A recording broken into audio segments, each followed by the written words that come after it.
শাহরিয়ার শাকিলের সঙ্গে shooting set থেকে বেশ সুন্দরভাবে পোজ দিয়ে ছবি তুলেছে মেগাস্টার শাকিব খান। শাহরিয়ার শাকিল বর্তমানে বেশ ভালোই একজন প্রডিউসার আমার মতে। যদিও সে নিজের সিনেমা নিয়ে বেশিই করে। এটা স্বাভাবিক, একজন প্রডিউসারের কাছেই কিন্তু টাকা অনেক বড় ব্যাপার। সে যেখানে প্রডিউস করবে সেই সিনেমার ব্যাপারেই কথা বলবে। সেটা হোক নিশোর সিনেমা অথবা শাকিবের সিনেমা।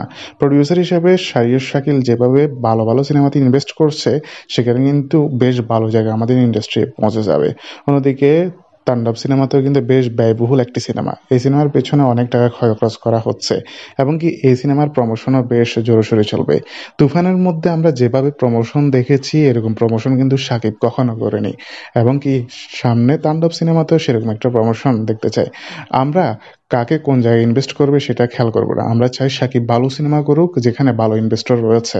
তো বন্ধুরা, ভিডিওটি আপনাদের মতামত জানিয়ে দিন আমার ভিডিওর কমেন্ট বক্সে। ধন্যবাদ।